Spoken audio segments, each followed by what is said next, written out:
ಕೈಲಾಸದ ಮಹಾಸಭೆಯಲ್ಲಿ ನಿಮ್ಮ ಇರುವಿಕೆಯನ್ನು ಗಮನಿಸಿದವ ನಾನು ಸನಿಹಕ್ಕೆ ಬರಮಾಡಿಕೊಂಡಿದ್ದೇನೆ.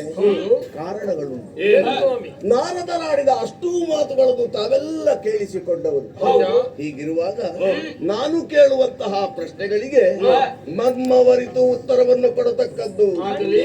ಮನುಷ್ಯನಾಗಿ ಹುಟ್ಟಿದ ಮೇಲೆ ಬದುಕಿನ ಸ್ವರೂಪಗಳನ್ನು ಅರ್ಥೈಸಿಕೊಂಡು ಅವ ಪ್ರಗತಿಯ ಪಥದಲ್ಲಿ ಸಾಗಬೇಕು.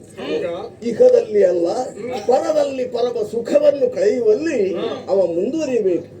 ಒಬ್ಬ ಗುಣಾಢ್ಯನಾಗಿ ಪ್ರಪಂಚದಲ್ಲಿ ಕಾಣಿಸಿಕೊಳ್ಳಬೇಕು. ವರ್ತಮಾನ ಕಾಲ ಇದು ಕಲಿಯುಗ.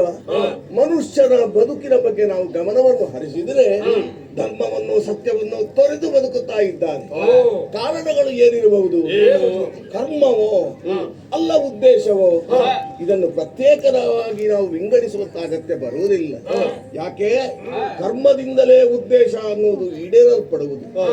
ಹೀಗಿರುವಾಗ ಉದ್ದೇಶವನ್ನು ಈಡೇರಿಸಿಕೊಳ್ಳುವಲ್ಲಿ ತನಗೂ ಸುಖ ಸಿಗಬೇಕು, ಪರರಿಗೂ ಆನಂದ ಆಗಬೇಕು, ಇಷ್ಟಕ್ಕೂ ದೇವರು ಮೆಚ್ಚುವಂತಹ ಕೆಲಸಕ್ಕೆ ಮುಂದುವರಿಯಬೇಕು. ಆದ್ರೆ ಇವತ್ತು ಅದು ಹೌದು ಅಂತ ಹೇಳುದು ನೀನು ಹೌದು, ಆದ್ರೆ ಮನುಷ್ಯರು ಹಾಗಿದ್ದಾರೋ? ಅದಿಲ್ಲ.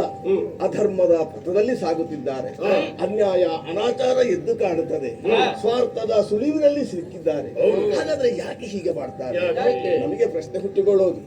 ಆದ್ರಿಂದ ನೀವು ಧರ್ಮ ದೇವತೆಗಳು, ಮನುಷ್ಯರ ಮನಸ್ಸಿನ ಆಳದಲ್ಲಿ ಏನು ಹುದುಗಿದೆ ಆ ಸತ್ಯವನ್ನು ತಿಳಿಯುವ ಸಾಮರ್ಥ್ಯ ವಿಶೇಷ ನಿಮ್ಮಲ್ಲಿರುವುದರಿಂದ ಧರ್ಮವನ್ನು ತೊರೆಯುವುದಕ್ಕೆ ಯಾರು ಕಾರಣ, ಯಾವುದು ಕಾರಣ, ಅದಕ್ಕೆ ಉತ್ತರ ಬೇಕಾಗಿದೆ.